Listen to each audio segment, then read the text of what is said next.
Assalamualaikum warahmatullahi wabarakatuh. Halo semuanya, kali ini kita akan membahas mata sosiologi, yaitu tentang ketimpangan sosial. Kelompok kami terdiri atas 1. Dimas Ego Pratama, 2. Rayanda Bimo, 3. Randy Pratama Putra, dan terakhir Salam Muhammad. Selamat menyaksikan. Assalamualaikum warahmatullahi wabarakatuh. Nama saya Randy Pratama Putra. Saya akan menjelaskan ketimpangan sosial. Ketimpangan sosial merupakan keadaan yang terjadi karena adanya kesenjangan atau ketidakseimbangan akses untuk mendapat dan memanfaatkan sumber daya yang tersedia. Lalu ada bentuk-bentuk ketimpangan sosial. Yang pertama, ketimpangan desa dan kota. Yang kedua, ketimpangan kualitas sumber daya manusia. Yang ketiga, ketimpangan ekonomi antara golongan masyarakat. Yang keempat, ketimpangan penyebaran aset di kalangan swasta. Yang kelima, ketimpangan antara wilayah dan subwilayah dengan konsentrasi ekonomi yang berpusat pada wilayah perkotaan.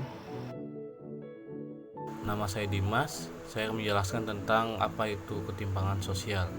Menurut Budi Warna, ketimpangan sosial ialah sebuah akibat dari adanya kegagalan dalam pembangunan pada era globalisasi yang mana untuk memenuhi kebutuhan fisik dan psikis dari masyarakat.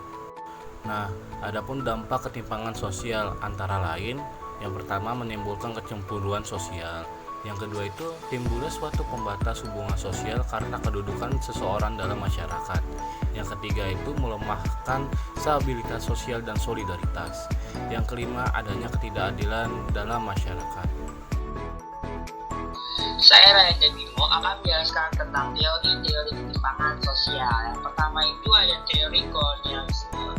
Teori ini mengatakan negara industri atau kapitalis melakukan penyerbuan dan eksploitasi kepada negara yang lemah untuk mengambil keuntungan. Contohnya itu seperti Belanda dan Jepang yang menjajah Indonesia waktu itu. Yang kedua ada teori ketergantungan. Teori ini mengatakan terjadinya ketergantungan negara dunia ketiga terhadap sistem kapitalis internasional. Berikutnya ada teori sistem dunia. Teori ini dikemukakan oleh Immanuel Wallerstein. Dia menganalisa bagaimana industrialisasi menghasilkan 3 kelompok negara atau bangsa. Yang pertama itu negara inti. Yang kedua ada negara semi periferi. Yang ketiga ada negara periferi. Untuk negara inti memiliki ciri sebagai berikut. Yang pertama, pemerintahannya sangat kuat. Yang kedua, dia sering menanam modal di negara periferi. Yang ketiga, dia sering mengeksploitasi baik sumber daya alam dan sumber daya manusianya di negara periferi. Yang kedua ada negara periferi. Untuk negara periferi ini memiliki ciri sebagai berikut. Yang pertama itu pemerintahan sangat lemah, dan yang kedua dia ada negara pemasok bahan baku mentah untuk negara ini sebagai bahan baku industrinya. Nah, yang ketiga ada negara semi periferi. Negara ini ada negara yang sangat bergantung dengan perdagangan yang dilakukan oleh negara inti dan negara periferi.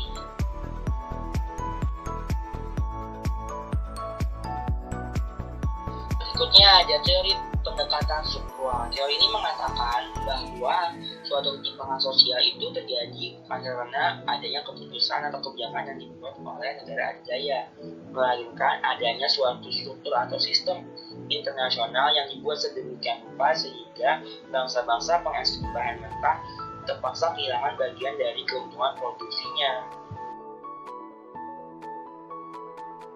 Teori fungsionalis. Teori ini percaya bahwa ketidaksetaraan tidak bisa dihindari dan memainkan fungsi penting dalam masyarakat. Menurut Kingsley Davis dan Wilbur Moore, penyebab ketidaksetaraan dan stratifikasi masyarakat ada sebagai berikut. Yang pertama, masyarakat harus memastikan bahwa posisi-posisinya terisi. Yang kedua, beberapa posisi lebih penting daripada yang lain. Yang ketiga, posisi-posisi yang lebih penting harus diisi oleh orang yang berkualifikasi.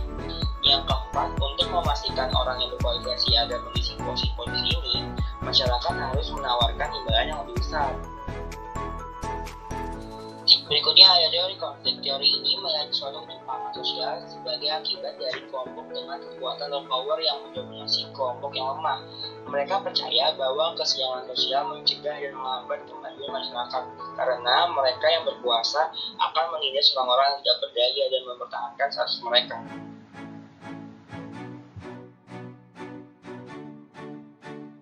Berikutnya ada pertumbuhan neoklasik. Teori ini menitik beratkan pada 3 faktor, yaitu tenaga kerja, modal, dan teknologi. Teori ini mengatakan kecepatan pembangunan suatu negara akan mempengaruhi pertumbuhan negara. Nah, contohnya itu sebagai berikut. Indonesia sekarang mempunyai MRT dan LRT, padahal Jepang dan Amerika sudah bertahun-tahun memiliki transportasi itu. Nama saya Sarul Ramadan akan menjelaskan tentang hakikat ketimpangan sosial. Ketimpangan sosial merupakan perbedaan-perbedaan dalam pemasukan atau income, sumber daya atau resource, kekuasaan atau power, dan status di dalam dan antara masyarakat. Ketimpangan ini dipertahankan oleh orang-orang yang berkuasa melalui institusi dan proses-proses sosial. Ketimpangan sosial ditandai ketidaksetaraan peluang dan penghargaan untuk posisi yang berbeda atau status dalam kelompok atau masyarakat. Selanjutnya saya akan menjelaskan tentang faktor-faktor. Yang pertama itu ada faktor struktural. Faktor ini berkaitan erat dengan tata kelola yang merupakan kebijakan pemerintah dalam menangani masyarakat, baik yang bersifat legal, formal, maupun kebijakan-kebijakan dalam pelaksanaannya. Yang kedua itu ada faktor kultural. Faktor kultural atau budaya dapat kita ibaratkan sebagai tenaga listrik atau energi penggerak kehidupan masyarakat. Hal ini berkaitan dengan sifat atau karakter masyarakat dalam melaksanakan kehidupannya. Selanjutnya saya akan menjelaskan tentang akibat ketimpangan sosial. Yang pertama itu ada kemiskinan. Kemiskinan adalah keadaan seseorang yang tidak sanggup memelihara dirinya sendiri sesuai dengan taraf kehidupan kelompok dan tidak mampu memanfaatkan tenaga baik mental maupun fisiknya dalam kelompok tersebut. Yang kedua itu ada kriminalitas atau kejahatan. Adalah suatu bentuk perbuatan atau tingkah laku yang merugikan korban dan juga sangat merugikan masyarakat. Yang ketiga ada melemahnya jiwa wirausaha. Hal ini dapat mengganggu perkembangan perekonomian bangsa. Dalam pengembangannya dibutuhkan kemampuan dana, tenaga, kemampuan manajemen, dan peluang berusaha, termasuk pasar. Dan yang keempat ada monopoli.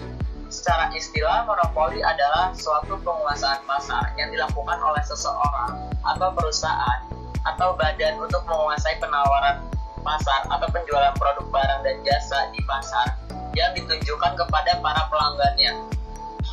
Dan yang terakhir itu ada kemerosotan moral. Hal ini muncul sebagai akibat dari ketimpangan sosial tidak hanya dilakukan oleh kelompok yang kurang mampu saja, tetapi kelompok masyarakat terpenuhi seluruh kebutuhannya atau mampu juga mengalami kemerosotan moral yang dipicu oleh berkembangnya sikap individualistis dan materialistis. Akhir kata kami ucapkan terima kasih banyak. Mohon maaf apabila ada kesalahan dalam menyampaikan informasi. Assalamualaikum warahmatullahi wabarakatuh.